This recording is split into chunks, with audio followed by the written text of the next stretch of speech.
Welcome to Watch Symposium. I'm Austin, and this is a custom video for Raj in Florida. All right, so Raj wants to get a Rolex watch, and I get the feeling he's pretty new at this. And so he's got some questions. He appears to want a GMT, so let's go through and we'll address his questions as they come. All right, he writes, I want to know what I should look for in a used Rolex and how it affects its value.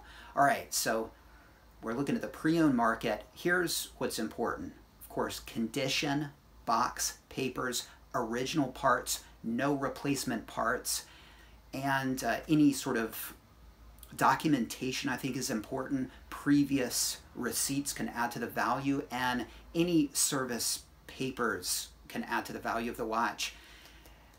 Another thing is, and this has to do with condition, whether it's been polished or not. Now, for me, unpolished is what I look for. That is paramount to me. That's probably one of the driving things I would want to get is an unpolished piece, even if it means a piece that has wear. Now, you look at the guy over there, he wants a polished watch. I mean, he's looking for a nice watch to just put on Originality. I mean, he's not even thinking about that. So if that shop has had their third-party polisher spiff it up, he's happy about that. That's like a plus. And sometimes people will say, you know, we've already polished it for you. Like it's a favor. Like they've already done it. You don't have to worry about it. We got it all good for you. And if you're just looking for a good-looking piece, fine. But if you're looking for sort of something collectible and something that, in my opinion, makes you buzz a bit when you look down at it because you see all those lines that are original,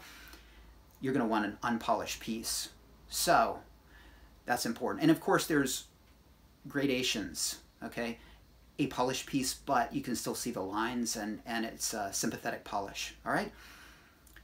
Next, original bezel versus replacement bezel. All right, well, definitely original is always better, and you want an original bezel insert in as good a nick as possible. And if you're going for something like a pre-ceramic A serial, that's going to mean a fat font serifed insert, and that's not something you can get through Rolex. You'll have to source that after the fact. So you're gonna likely want a watch with that from the get-go in as good a nick as possible.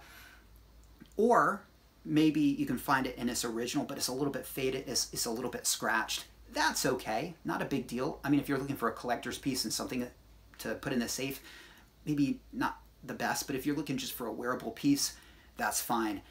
And then you've got a minty service insert straight from Rolex. That's the least desirable option in my opinion, because you can do that yourself. Okay, you can go and take your GMT Master 2 pre-ceramic to Rolex and have an authentic service insert put in, and you'll get something like this, which is minty, and it's got the sans serif thin font on the insert. Now, if you're talking the more modern post 2002, 2003 GMT Master 2s, they're pretty much the same, okay? The thin font sans serif insert. So if you're going for an F serial, for example, then it doesn't really matter. F serials are from 2003 to 2003, 4, and 5. So that's a factor as well. Originality is important. Original is always better, and especially if that original is something you can't easily replace these days. Okay, the further you go back, the more originality is important and the harder it is to rectify. So get something with an original bezel insert if you can. Polished versus unpolished, and I talked about that. It depends on who you are and what kind of person you are. And I like unpolished pieces. Wear is not a big deal. If you give me a piece and it's got micro scratches all over the thing, but it hasn't been polished, I'd much rather have that. The wear doesn't bother me at all, and I, in fact, think it's kind of charming. Other people will say, I don't want to wear a watch like that. You know, I really want something new and nice, and you know, this is a fashion accessory for me, and I can't wear a beat-up watch. Places I'm not spending tens of thousands of dollars on a watch to get somebody's leftovers, and if I do, I don't want it to look like somebody's leftovers. I like leftovers, all right? It depends on who you are. But as far as value retention, once you polish, you can't go back. So I think there's more value in an unpolished piece. But of course, if you take it to sell it, somebody like at a pre-owned shop will say, well, I'm going to have to polish it, and so I can't give you quite as much. And if you say, well, it's unpolished, they're going to pretend like that doesn't mean anything, all right? But that same guy probably knows that he could find a guy like me and sell it for more than polishing it and selling it to a guy who wants a polished piece. Anyway, that is a personal preference for me, and you guys know how I feel about unpolished pieces. Also, do you think obtaining a new Rolex from an AD is going to get easier or harder? Well, I don't think it's going to get any easier. I think it's going to remain difficult, if not get more difficult. Now, if Rolex were to decrease the production of their less popular models to meet the demand for some of their more popular models, they could help with this. They're never going to do that, all right? And so they're not gonna change things up to meet demand. So forget that happening. And it looks like the world sort of loves Rolex and everybody knows a Rolex is desirable, but that's not the case. It's gaining in popularity, and there are people walking around that don't even realize that if they were to go to an authorized dealer and find a Daytona or a GMT or many of these steel sports models, that they could make within an hour thousands of dollars, right? People don't even realize that. When they do, it only adds to the customer base. And so we're going to see in the future more desirability, and of course you've got more interest and more people coming into the hobby, and people are starting to make more money. And when you do, if you're that person, what are you going to put your money in? Rolex. So I think it's going to become harder in the future. They've implemented rules here in Japan, you know, only one steel piece per year. You know, they have like a list of steel pieces, and you can only get one of those a year. It hadn't changed anything as far as the 3 watch rule that apparently they're implementing per address. That's going to mean nothing. There are going to be ways around it, just using your mom's address or using your dad's address or your work address, and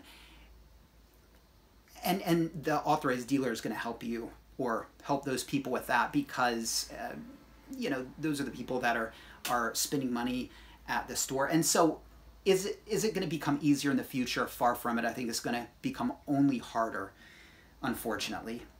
He says, I really want to purchase a GMT, but I don't know what or where to go. If you have any recommendations for where to buy, let me know. I live in the U.S., Southwest Florida. Thank you, Raj. Okay, Raj. Well, look, you're just coming into this, and if I were you, unless you want to do research and watch some videos and maybe get some books and really dive into a neo-vintage piece that you have an interest in, I would go more modern. Okay, if you want to educate yourself well, then the pre-owned market is a great place to get a GMT. But it takes effort, education, time.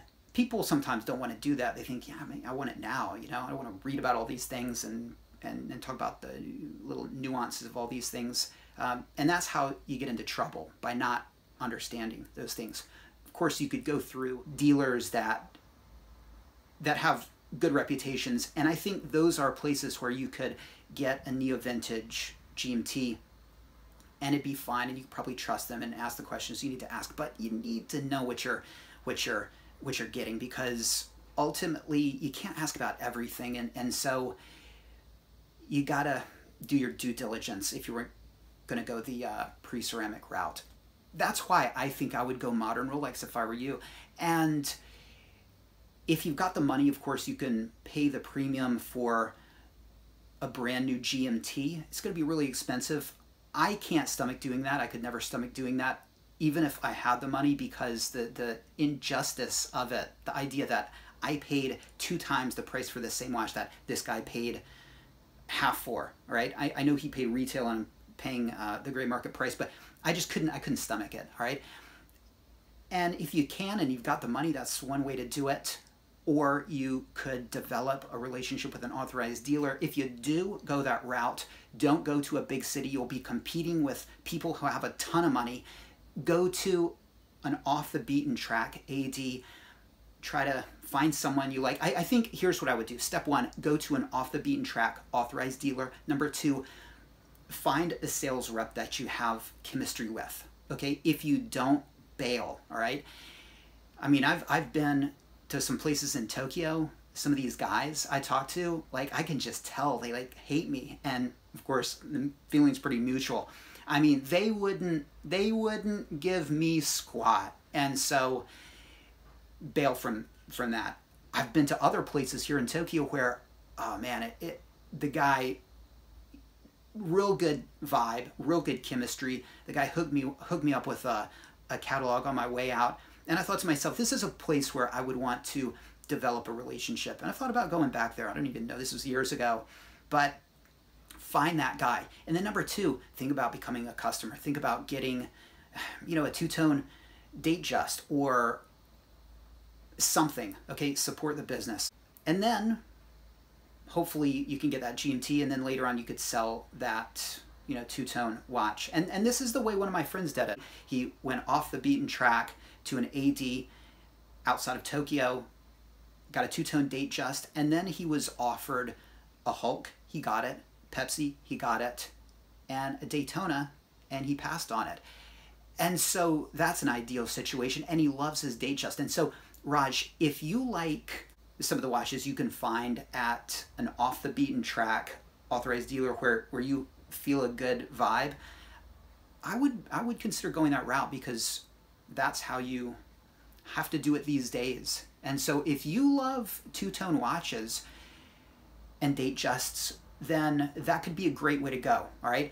But the idea of kind of rolling in and right off the bat striking up a friendship and getting a GMT Master 2, it can happen unlikely. But again, if you want to have a strategy, follow those strategies. Off the beaten track, good vibe, buy a not so popular model, and make it known that you really want a GMT Master 2.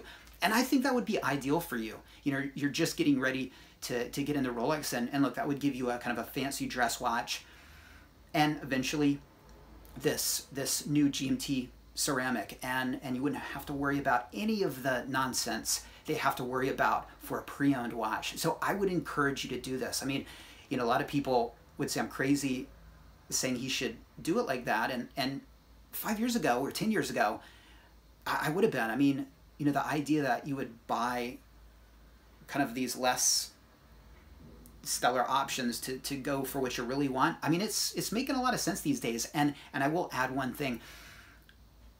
Rolex is becoming so popular that even steel pieces, you can't find them. So very likely, if this continues, that two-tone Datejust that you bought in a couple of years, you might not be able to find those either, and that could become a really desirable model as well. And so we might be in a situation right now that in 5 years, that two-tone Datejust that you might be turning your nose up at, that is right in front of you, might be unobtainable in the future. And so if you do like it, you might consider getting it for that, because in 5 years, there might be nothing but women's watches, all right? So there you go. Hope that helps, Raj. Good luck. I would go new if I were you, all right? I would go new. And guys, let Raj know what you think he should do. Was my advice good? I think it was, and I've thought about doing it myself. Two-tone watch, Austin. What do you think about a two-tone Datejust? I'm actually tempted by this one. I think it's kind of cool. I don't know. Let me know what you think. Take care. Thanks for watching. See you next time.